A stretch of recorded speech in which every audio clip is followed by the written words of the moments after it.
তাহলে CAS, CAS মানে হচ্ছে আমরা পর্যায় সারণীতে দেখলাম যে abstract service, chemical abstract service আর ইউরোপীয় মেন্টালি প্রথা অনুযায়ী শ্রেণী আর উপশ্রেণীগুলোকে চিহ্নিতকরণ করা হয়েছে। তাহলে সেই শ্রেণী আর উপশ্রেণীগুলো চিহ্নিতকরণ আমরা যদি দেখি তাহলে সেটা কিরকম হচ্ছে সেটা আমরা একবার দেখে নিই। দেখো এটা আমরা দেখছিলাম যে এই 1 এ যখন হচ্ছে 1 এর ক্ষেত্রে কি হচ্ছে, এটা 1 হচ্ছে, 2 এর ক্ষেত্রে কি হচ্ছে, এটা এরকম হচ্ছে 3B 4B 5B 6B 7B 8 1B 2B 3A 4A 5A 6A 7A 0 শূন্য শ্রেণী। শূন্য শ্রেণী মানে যার নিষ্ক্রিয় মৌল তার যোজ্যতা কত হচ্ছে 0, তার যোজ্যতা শূন্য হওয়ার জন্য তখন তার ক্ষেত্রে এটা শূন্য শ্রেণী বলা হচ্ছে। বাকিগুলো এরকম শ্রেণী আর উপশ্রেণীতে ভাগ করা হয়েছে। মজার ব্যাপার হচ্ছে যেটা ডি ব্লক আছে, ডি ব্লকটা দেখো সব বি আছে, 4B 5B 6B 7B 8B, তাই না? এবার তোমাদের মনে রাখার সহজ উপায়টা কি? মনে রাখার উপায় কি, 1 2 1 এ 2 এ। আর যখন এখানে হচ্ছে boron carbon nitrogen oxygen fluorine neon, এখানে দেখো কি হচ্ছে 5 নম্বরটা যখন 13 নম্বর শ্রেণী, তাহলে 13টাকে 3A, 14টা 4A, 15টা 5A, 16টা 6A আর 17টা রোমান হরফে 7A। এবং তোমাদের পরীক্ষায় যখন আসবে তোমাদের যদি কিছু বলে না দেয়, যদি বলে যে ম্যাগনেসিয়াম পর্যায় সারণীর কোন পর্যায়ে আছে কোন শ্রেণীতে আছে, তাহলে কিন্তু তোমাদেরকে বলতে হবে যে ম্যাগনেসিয়াম পর্যায় সারণীর 3 নম্বর পর্যায়ে আছে এবং শ্রেণীতে আছে 2A। আর যদি তোমরা আরো বলতে চাও বলতে হবে আধুনিক পর্যায় সারণীতে 2A আছে কিন্তু দীর্ঘ পর্যায় সারণীতে 2, শুধু 2, যেটা নিউমেরিক্যাল 2, সেটা তোমাদেরকে লিখতে হবে। একই রকম ভাবে যদি ফ্লোরিন বলা হয়, ফ্লোরিনের ক্ষেত্রে বলতে হবে যে এটা দ্বিতীয় অবস্থান বলো ফ্লোরিনে, তাহলে ফ্লোরিনের অবস্থান হচ্ছে যে ফ্লোরিনটা হচ্ছে দ্বিতীয় পর্যায়ে অবস্থান করছে এবং এই ফ্লোরিনটা 17 নম্বর শ্রেণী বললে হবে না, আধুনিক পর্যায় সারণীতে আমাকে বলতে হবে 7A। আর দীর্ঘ পর্যায় সারণীতে হচ্ছে 17 নম্বর পর্যায়ে থাকে। এরকম কেন স্যার? পরে পড়বে international union of pure and applied কেমিস্ট্রিতে গিয়ে এটা 1 to 18 হয়ে গেল। International union of pure and applied পদ্ধতি, তাই তো? IUPAC, এটা দীর্ঘ পর্যায় সারণী, লং পিরিয়ডিক টেবিল। সদর দপ্তর কোথায় আছে? এটা 1 থেকে 18 তে হয়ে গেল। ও, রোমান সংখ্যা হলো না? না, রোমানটা কারা বলছে? রোমানটা বলছে CAS, কেমিক্যাল অ্যাবস্ট্রাক্ট সার্ভিস আর ইউরোপীয় মেন্ডেলিভ প্রথা, তারা বলছে। IUPAC প্রথা যেটা হচ্ছে একেবারে লেটেস্ট, যখন তোমরা অর্গানিক কেমিস্ট্রি পড়বে, অর্গানিক কেমিস্ট্রি স্যার এই সমস্যাটা IUPAC এইটা মানে সদর দপ্তর কোথায় আছে? Applied chemistry.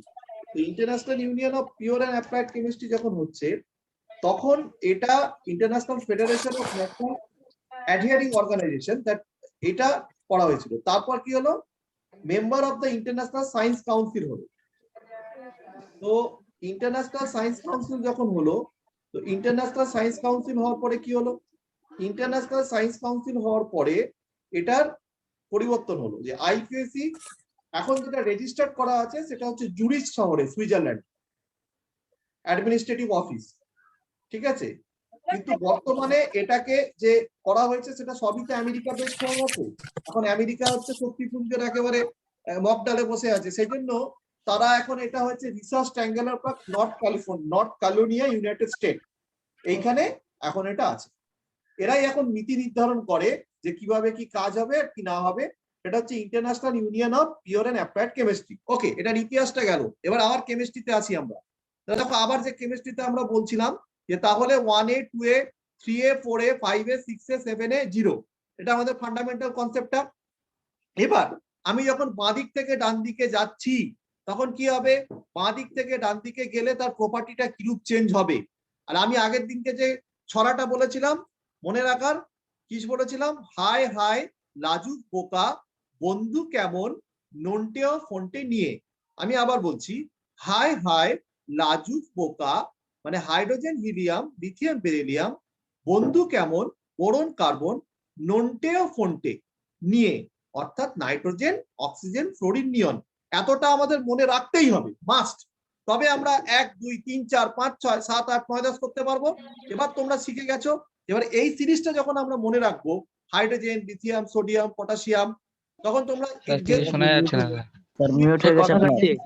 আমরা জানি, তাহলে করতে পারবো এবং পরীক্ষাতে আসবে। পরীক্ষাতে কি আসবে? পরীক্ষাতে আসবে যে আমাকে সাজাতে হবে। কিরকম ভাবে সাজাতে হবে? যে ঊর্ধ্বক্রমে সাজাও পরমাণুর আকারে, ইলেকট্রোনেগেটিভিটি অনুযায়ী সাজাও। এইগুলো কিন্তু আমাদের এক্সামে আসবে, আসবে। এই অনুযায়ী আমাদেরকে পড়তে হবে। এবার আমরা একটু ভিডিওটা শুনি। The new group numbering scheme is much easier to remember than the old one. But it's important to know the old one as well because sometimes it's used. Now I can teach you an easy trick to remember the mapping between the new and the old scheme. Basically, you have till calcium in your syllabus, element number 20. So if you take a look, you have group 1, group 2, and then group 13, 14, 15, 16, 17 and 18 in your syllabus. You don't have the groups from 3 to 12. Now if you look at the old scheme, so what you have in syllabus is 1A, 2A, and then 3A, 4A, 5A, 6A, 7A and group 0. So basically only the A groups are in your syllabus and group 0, which is the noble gases. The B groups and group 8 are not in your syllabus. So I hope that helps you remember the তোমরা কি ভিডিওটা দেখতে পাচ্ছ? হ্যাঁ sir দেখতে পাচ্ছি। ওকে, good. old scheme. We have a lot of details in our periodic table. Now let's go ahead and add some color. You might have seen these colorful pictures of the periodic table where the colors represent the different types of elements. For example, metals, non-metals, noble gases and metalloids. So are you ready to start coloring our periodic table? First, let's color the 4 broad categories of elements: metals, non-metals, metalloids and noble gases. Now our periodic table looks more colorful, right? But you might have seen some এটা প্রত্যেককে তোমরা screenshot করে নাও। এটা খুব সুন্দরভাবে দেখো দেওয়া আছে যে মেটালের কালারগুলো, নন মেটালের কালারগুলো দেখো। Carbon, nitrogen, oxygen, fluorine, phosphorus, sulphur, chlorine, selenium, bromine, iodine, astatine. Noble gases helium, neon, argon, krypton, xenon, radon. Metalloids, এই প্রত্যেকটা জিনিসকে কিন্তু আমরা দেখতে পাচ্ছি যে এই কালার ফর্মে দেওয়া আছে। আর আমি আরেকটা বলেছিলাম, গ্রুপ নাম্বার 1টা কি বলা হয়? ক্ষার ধাতু। গ্রুপ নাম্বার 2টাকে কি বলা হয়? ক্ষারীয় মৃত্তিকা ধাতু। গ্রুপ নাম্বার 18টাকে কি বলা হয়? নিষ্ক্রিয় গ্যাস বা নোবেল গ্যাস। গ্রুপ নাম্বার 17টাকে কি বলা হয়? হ্যালোজেন। গ্রুপ নাম্বার 16টাকে কি বলা হয়? চ্যালকোজেন। গ্রুপ নাম্বার 15 মধ্যে কি আছে? গ্রুপ নাম্বার 15 মধ্যে আছে ধাতু কল্পগুলো। ঠিক আছে? আর নিউট্রোজেন বলে কোথায় আছে? বর ধাতু। মানে আগেকার যুগে হচ্ছে যে বউরা যে সোনা পড়তো, বরেরাও সোনা পড়তো, তো সেখানে বর ধাতু বলা হচ্ছে এই গ্রুপ নাম্বার 11টাকে। গ্রুপ নাম্বার 11, যেটাকে আমরা আধুনিকটাকে 11 বলছি, তাহলে এমনিটাতে কি বলতাম? আগের সিরিজটাকে কি বলতাম? নাম্বার 11টাকে কি বলতাম? দেখো 1B বলতাম। এই গ্রুপ নাম্বার 1B যেটা আছে, দেখো মেটালের দেওয়া আছে। তাহলে এই যে মেটালের কালারে আমরা দেখতে পাচ্ছি, তাহলে এটা হচ্ছে গ্রুপ নাম্বার। এরা কি করছে? এরা হচ্ছে বর ধাতু। এদেরকে বলা হচ্ছে কি? বর ধাতু। ঠিক আছে, এদেরকে বলা হচ্ছে বর ধাতু। তাহলে এই যে, তাহলে আমাদের পরীক্ষায় আসলে আমরা লিখতে পারবো দুটি বর ধাতুর নাম লেখো। ঠিক আছে, তাহলে কপার, সিলভার আর সোনা, করোনিয়াম, এটা আমরা বলতে পারবো এটা হচ্ছে বর ধাতু।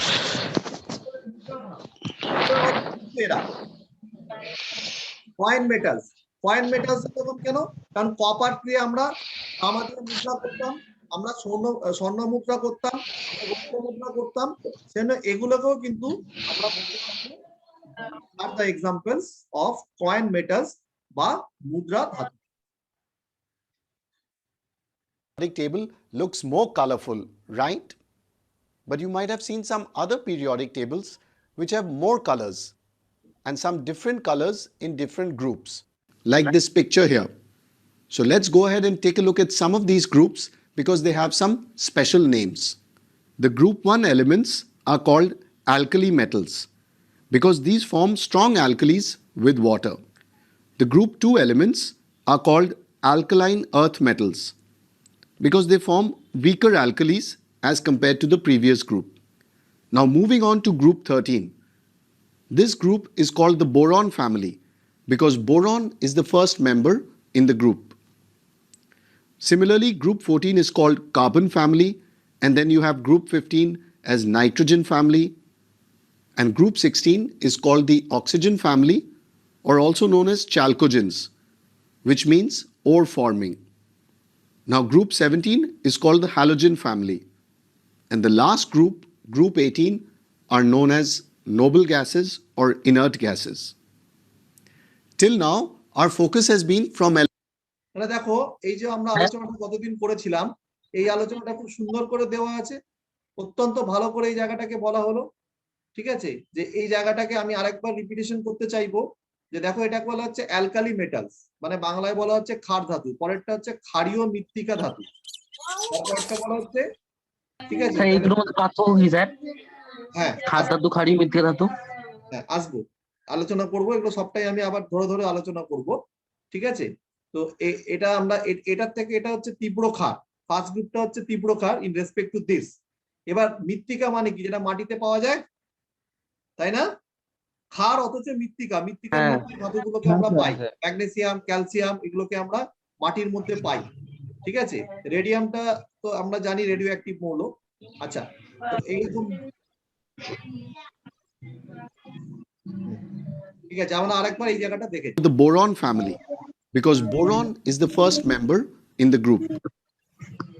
Similarly, group 14 is called carbon family, and then you have group 15 as nitrogen family, and group 16 is called the oxygen family, or also known as chalcogens, which means ore forming. Now, group 17 is called the halogen যারা আকরিক তৈরি করে, ঠিক আছে, family, and the last group, group 18, are known as noble gases or inert gases. Sir video হচ্ছে না sir, শুধু ফটোটা উঠে আছে। হ্যাঁ স্যার, স্যার একবার নতুন শব্দটা কি শুনলাম? In the complete periodic table, we have 7 periods or 7 rows and 18 groups or 18 columns. Now, if you look at period 6 and 7, you'll notice something interesting, that elements with atomic number 57 to 71 and 89 দেখো এইখানে 57 থেকে 71 exactly দেখো 32টা মৌল আছে। তার মানে এইখানে আমরা এস ব্লককে স্থান দিতে পেরেছি, আমরা পি ব্লককে স্থান দিতে পেরেছি, ডি ব্লককে স্থান দিতে পেরেছি, কিন্তু 14টা মৌলকে যদি এখানে দিতে হয় তাহলে আমার একটা স্ক্রিনে ধরবে না। সেই জন্য এই 14টা মৌলকে আমরা নিচে আলাদা করে স্টার দিয়ে দেখিয়েছি, যেগুলোকে বলা হয় ল্যান্থানাইটস, যেগুলোকে কি বলা হচ্ছে, ল্যান্থানাইটস বলা হচ্ছে। ঠিক আছে, তো এই ল্যান্থানাইটস আর একটা হচ্ছে অ্যাক্টিনাইটস, এসি থেকে যেটা তৈরি হচ্ছে এটাকে বলা হচ্ছে অ্যাক্টিনাইটস। ঠিক আছে, তো এটাকে আমরা বাংলাতে আবার নানা রকম কথা আছে, বিরল মৃত্তিকা মৌল, এসব কথাগুলো আছে। তো এটাকে আমরা এরকম ভাবে দেখতে পারবো, তারা ল্যান্থানাইটস থেকে স্টার দেওয়া আছে, দিয়ে মনে হলো তারা ল্যান্থা নামের পরের মৌল কি, আমার মনে হলো যে এইচএফ, কখনো না, কারণ 57 এর পরে 72 হয় না, 57 এর পরে কি হয়, 57 এর পরে 58 হয়, যেটা কিন্তু নিচে দেওয়া আছে, এটাকে আমাদেরকে সবসময় মাথায় রাখতে হবে। ওকে,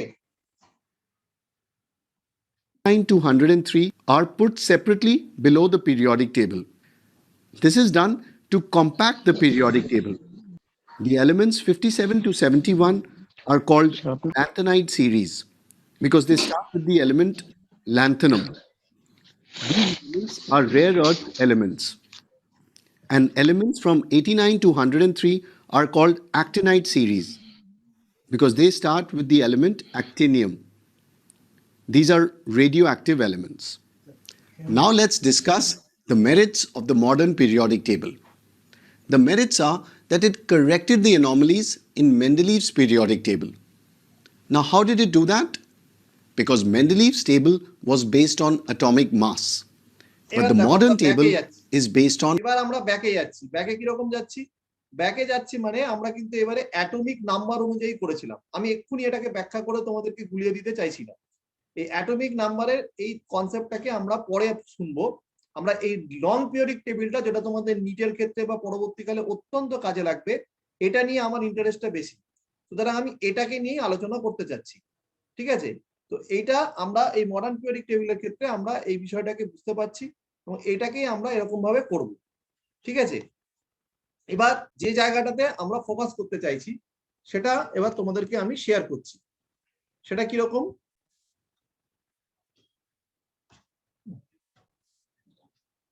মানে কি? পিরিয়ডিসিটি মানে হচ্ছে পর্যাবৃত্ততা। এই পর্যাবৃত্ততার প্যাটার্নটা কি, এটা নিয়ে আমি একটু আলোচনা করতে চাচ্ছি। তো এই প্যাটার্নটা নিয়ে আমরা কি আলোচনা করব সেটা তোমাদেরকে বলছি। পর্যায় সারণীতে আমরা কিছু প্রপার্টি নিয়ে আলোচনা করব। তার আগে আমরা একটু যে স্লাইড শেয়ার দেখাচ্ছিলাম, আরেকটু কিছু আমরা একটু জেনে নিই, তারপর আমরা এখানে আসছি যে এই বিষয়টা কি করে হচ্ছে। তো দেখো,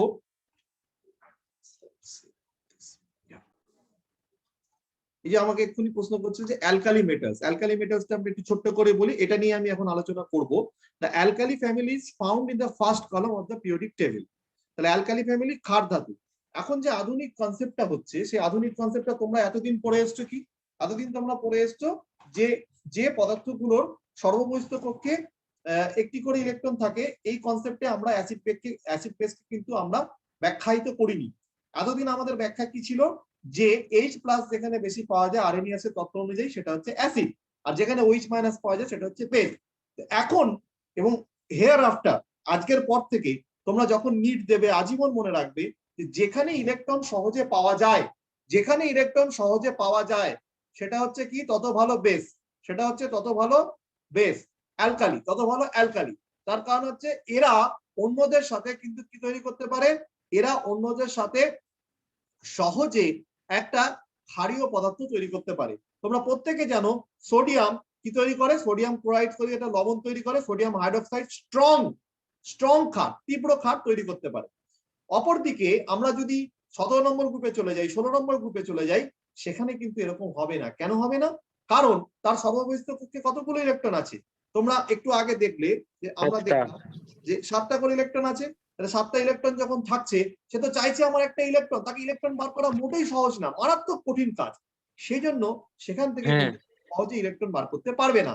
আর এখান থেকে সহজে ইলেকট্রন বার করতে পারবে, সেই জন্য এখানে এরা ক্ষার ধাতু হয়। ঠিক আছে? তো এদের কি বলছে? একটা করে ভ্যালেন্স ইলেকট্রন থাকে, তারা শাইনি হয়, উজ্জ্বল হয় এবং ইজিলি কাট উইথ নাইফ। আমরা জানি যে সব থেকে নরম ধাতু কি? আমরা জানি লিথিয়াম। সোডিয়াম এটা রবারের মতো দেখতে, একেবারে রবারের মতো, এরকম ভাবে কাটা যায় সেরকম কাটা যাবে। আর জলের মধ্যে দিলে দুম করে ব্লাস্ট হয়ে যাবে। সেজন্য যারা এই অনেকে যারা আছে দুষ্ট লোক, তারা ওই তাবিজের মধ্যে দিয়ে কি থাকে বা এই ধরনের থাকে, সোডিয়াম সাইনাইড, পটাশিয়াম সাইনাইড ঢুকিয়ে রাখে, মুখের মধ্যে দেয়, ব্লক হয়ে যায়, ব্লক হয়ে তারা মারা যায়, শ্বাসনালী ব্লক হয়ে মারা যায়। এই ব্যাপারগুলো, এই সোডিয়ামকে এই জন্য কেরোসিনের নিচে রাখা হয়। নেক্সট যেটা আছে দেখো, alkali metals, they are most reactive metals, they react violently with water. Alkali metals are never found as free elements in nature. They are always bonded with another element. কখনো ফ্রি অবস্থায় থাকে না। Sodium chloride, sodium hydroxide, sodium fluoride এই অবস্থাতে থাকে এবং তারা violently react করে। ঠিক আছে? মারাত্মকভাবে এরা রিঅ্যাক্টিভ, মারাত্মকভাবে এরা রিঅ্যাক্ট। নেক্সট হচ্ছে সোডিয়াম রিঅ্যাক্টস উইথ ওয়াটার। আমরা জানি যে কিভাবে এই জিনিসটা হয়। এবারে reactivity, we will be describing elements according to their reactivity. Elements that are reactive bond easily with other elements to make compounds. সেই জন্য আমরা ক্লাস 8 এর ক্ষেত্রে পড়েছি বা আবার 10 এ পড়বো এই চ্যাপ্টারের পরে, যে এরা কিন্তু আয়নীয় বন্ধন তৈরি করে। ঠিক আছে? Some elements are only found in nature bonded with other elements, what makes an element reactive. An incomplete valence electron level, incomplete, সব সময় চাইছে আমার একটা চাই, আমার একটা চাই। কেন চাই? অষ্টক পূর্তি করতে হবে, আমাকে ফুলফিল করতে হবে আমার কোটা। সেই জন্য হয় আমাকে ছেড়ে দিতে পারি, আমি যদি একটা ছেড়ে দিই তাহলে আমি সহজেই আমি এটা অষ্টক পূর্তি আমার লাভ হবে। সেই জন্য কিন্তু এরকম হয়। তার মানে একাধারে যেরকম একটা ইলেকট্রন ছেড়ে দিলে হবে মেটালগুলোর ক্ষেত্রে, উল্টো দিকে যারা 17 নম্বরে আছে নন মেটাল গুলো 6 বা 7 বা তারা কি চাইছে যে আমার আরেকটা করে ইলেকট্রন যদি পাই, আরেকটা করে ইলেকট্রন যদি পাই, তাহলে আমাদের কিন্তু অষ্টক পূর্তি হয়ে যাবে। যেমন সোডিয়াম ক্লোরাইড, এর একখানা ভ্যালেন্স ইলেকট্রন আছে আর এর 7খানা ভ্যালেন্স ইলেকট্রন আছে। এই দুটো পরস্পর কি তৈরি করবে? এই দুটো পরস্পর সোডিয়াম ক্লোরাইড আয়নীয় যৌগ তৈরি করবে। এটা আমরা জানি, sodium loses 1 electron, chlorine gains 1 electron. Das Na+Cl- তৈরি হয়, তখন এটা করে। নেক্সট অ্যালকালাইন আর্থ মেটাল, এক্ষুনি জিজ্ঞেস করছিলে অ্যালকালাইন আর্থ মেটালটা কি? They are never found uncombined in nature. তারা কখনো আনকম্বাইন্ড অবস্থায় থাকে না। They have 2 valence electrons. কারা এরা? Magnesium, calcium. Alkaline earth metals include nutrients like magnesium and calcium among others, যেটা আমরা দুধের মধ্যেও খাই, পান করে থাকি। ঠিক আছে, এরপরেরটা হচ্ছে transition metal, will came to it later. এবার আমি আজকে লাস্ট টপিক যেটা পড়াবো সেটা নিয়ে আমরা একটু আলোচনা করি, তারপরে আবার এটার দিকে আমরা আসছি। আজকের লাস্ট টপিকটা কি ছিল? আজকের লাস্ট টপিক আমি যেটা তোমাদেরকে শেয়ার করতে চাইছি সেটা হচ্ছে পরমাণুর আকার সম্বন্ধে। দেখো এখানে আমরা দেখতে পাচ্ছি একটা ট্রেন্ড আসবে এখানে, এখনো পর্যন্ত তোমার এখানে গ্রুপে শেয়ার করেনি, করবে। লেটাস এবার শেয়ার করছি তোমাদের দিস ওয়ান। তো আমরা দেখতে পাবো যে একটা ট্রেন্ড দেখতে পাবো এখান থেকে। তো আমরা দেখতে পাচ্ছি যে এটা স্ক্রিনশট করে নাও প্রত্যেকে জুম করে, যে electron shells increases by 1, electron shells, number of electron shells remain the same. একই রকম ভাবে আমরা এখানে দেখতে পাচ্ছি যে electronegativity, ionization energy, electron affinity, এগুলো কিভাবে চেঞ্জেস হচ্ছে, বাঁ দিক থেকে ডান দিকে গেলে কি হয় আর ওপর থেকে নিচে নামলে কি হয়। ওকে, এবার আমরা যে জায়গাটাতে আসতে চাইছি সেটা হচ্ছে অ্যাটমিক স্ট্রাকচার। তাহলে অ্যাটমিক স্ট্রাকচারের ক্ষেত্রে আমরা কি দেখছি, পারমাণবিক আকার কিভাবে পরিবর্তন হচ্ছে। পারমাণবিক ব্যাসার্ধ যদি পরিবর্তন হয় তাহলে ডেফিনেটলি আমার আকার পরিবর্তন হবে।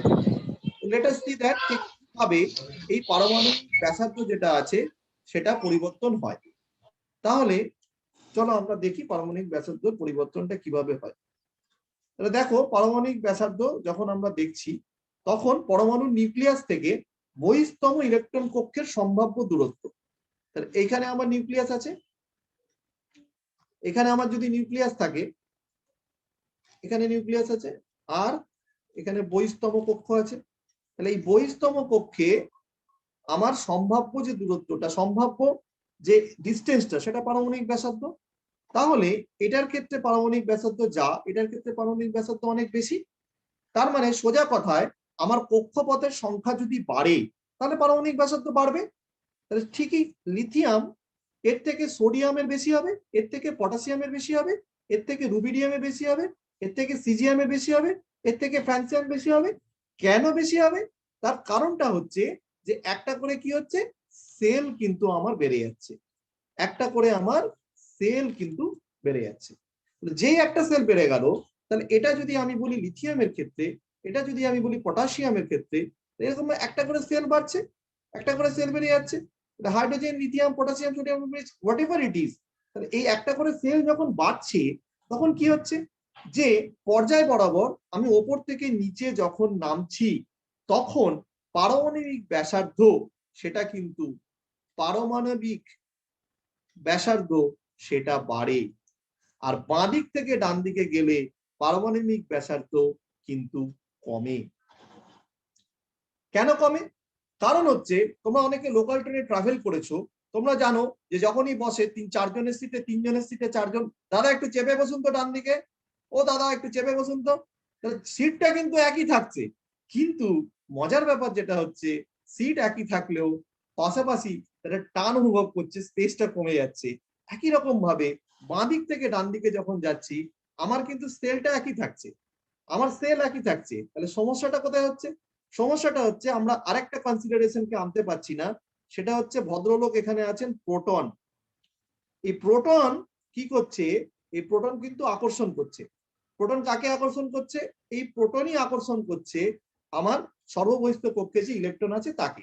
তো যখন এখানে দুটো থাকছে, যখন প্রথমে একটা ছিল তাহলে এখানে প্রোটন 3টে ছিল, তাহলে এ যতটা জোরে টান ছিল, যেই একটা বাড়লো এখানে কিন্তু আবার একটা প্রোটন বেড়ে গেল, তার মানে 4টে প্রোটন হয়ে গেল। আবার যে এখানে আরেকটা এলো, তার মানে 5টা প্রোটন হয়ে গেল। আমরা জানি যত আকর্ষণ বাড়বে তত একটা টান অনুভব হবে, তত সেই জায়গাটাতে টেনে ধরবে, যত টেনে ধরবে জায়গাটা তত সংকুচিত হবে, যার ফলে এই কার্যকরী নিউক্লিয় আধান এটা কি হবে, বেড়ে যাবে। এটা বেড়ে যাওয়ার জন্য কিন্তু কি হচ্ছে, আমরা দেখতে পাচ্ছি যে বাঁ দিক থেকে ডান দিকে গেলে সাইজটা কি হচ্ছে, কমে যাচ্ছে, কমে যাচ্ছে। তাহলে কোন নির্দিষ্ট পর্যায়ে অবস্থিত মৌলগুলোর ইলেকট্রনীয় কক্ষ সংখ্যা একই থাকে, কিন্তু পরমাণু ক্রমাঙ্ক বাড়ার সঙ্গে সঙ্গে নিউক্লিয়াসে প্রোটন সংখ্যা এবং শেষ কক্ষে ইলেকট্রন সংখ্যা একটি একটি করে বাড়তে থাকে। এর ফলে নিউক্লিয়াস এবং ইলেকট্রনগুলির মধ্যে আকর্ষণ বলের পরিমাণও বাড়তে থাকে। এই কারণে পর্যায়ে বাম দিক থেকে ডান দিকে গেলে পারমাণবিক ব্যাসার্ধ ক্রমশ হ্রাস পায়, কিন্তু নিষ্ক্রিয় গ্যাসগুলি স্থায়ী ইলেকট্রন বিন্যাসের জন্য গঠনগত স্থায়িত্ব লাভ করে, ফলে এদের পারমাণবিক ব্যাসার্ধ বৃদ্ধি পায়। তাহলে আমরা বুঝতে পারলাম যে বাঁ দিক থেকে ডান দিকে গেলে পারমাণবিক ব্যাসার্ধ কমে তথা পারমাণবিক আকার কমে, কিন্তু ওপর থেকে নিচে নামলে পারমাণবিক আকার কিন্তু বাড়ে। সেই জন্য এই রুল অনুযায়ী তোমরা আমাকে যে লিথিয়াম, তারপরে সোডিয়াম, তারপর কিন্তু পটাশিয়াম, অর্থাৎ পারমাণবিক ব্যাসার্ধ এরকম প্রথমে সব থেকে কম লিথিয়ামে, তারপর সোডিয়ামে, তারপরে পটাশিয়াম। আর যখন আমরা উল্টোটা লিখতে বলতাম, তাহলে কিন্তু বেরিলিয়াম আর বোরন কার্বনের মধ্যে যদি হতো, তাহলে বেরিলিয়াম আমরা দেখতে পাবো যে বেরিলিয়ামের ক্ষেত্রে বোরনের ক্ষেত্রে কি হচ্ছে, যে আমরা দেখতে পাবো বেরিলিয়াম, বোরন, কার্বন, এখানে কিন্তু সব থেকে বেশি হচ্ছে এটার, তারপর হচ্ছে এটার। কিন্তু এখানে আমরা উল্টো ট্রেন্ড দেখতে পাবো, প্রথমে এটা, তারপরে এটা, এবং পরীক্ষাতে এগুলো তোমাদের দেবে যে কিভাবে এগুলো সাজাবে। এটা হচ্ছে অত্যন্ত একটা সুন্দর কনসেপ্ট। থেকে ডান দিকে আমরা যখন যাচ্ছি, কোন নির্দিষ্ট পর্যায়ে অবস্থিত মৌলগুলোর ইলেকট্রনীয় তত্ত্ব সংখ্যা একই থাকে, কিন্তু পরমাণু ক্রমাঙ্ক বাড়ার সঙ্গে সঙ্গে নিউক্লিয়াসের প্রোটন সংখ্যা এবং শেষ কক্ষের ইলেকট্রন সংখ্যা একটি একটি করে বাড়তে থাকে, ঠিক যেরকম ভাবে আমি তোমাদেরকে আগের বোর্ডটাতে দেখালাম। তাহলে যেই বাড়তে থাকলো তখন কি হবে, যে আকর্ষণটা নিউক্লিয়াস এবং ইলেকট্রনগুলোর মধ্যে আকর্ষণ বলের পরিমাণ বাড়তে থাকে। এই কারণে পর্যায়ের বাম দিক থেকে ডান দিকে গেলে পারমাণবিক ব্যাসার্ধ ক্রমশ হ্রাস পায়, কিন্তু নিষ্ক্রিয় গ্যাসগুলি স্থায়ী ইলেকট্রন বিন্যাসের জন্য গঠনগত স্থায়িত্ব লাভ করে, ফলে এদের পারমাণবিক ব্যাসার্ধ কিন্তু বৃদ্ধি পায়। তাহলে আজকের ক্লাসে আমরা কি কি পড়লাম, পর্যায় সারণী আরেকবার আমরা রিভিশন করলাম, কতগুলো পর্যায়, কতগুলো শ্রেণী, কোন শ্রেণীকে কি বলে, আর কি পড়লাম, ট্রেন্ডসটা পড়লাম, পারমাণবিক ধর্মটা কিভাবে হচ্ছে, পারমাণবিক ব্যাসার্ধের ধর্মটা কিভাবে বাঁ দিক থেকে ডান দিকে, উপর থেকে নিচে কিভাবে হচ্ছে, এটা পড়লাম। এবং তার সঙ্গে অ্যাক্টিনাইডস পড়লাম, ল্যাথেনাইডস পড়লাম, কোন শ্রেণীকে কি বলে এটাকে আমরা একটু ডিটেলসে পড়লাম with respect to electronic configuration. তাহলে আজকের ক্লাস আমরা এখানেই সমাপ্ত করছি। Thank you.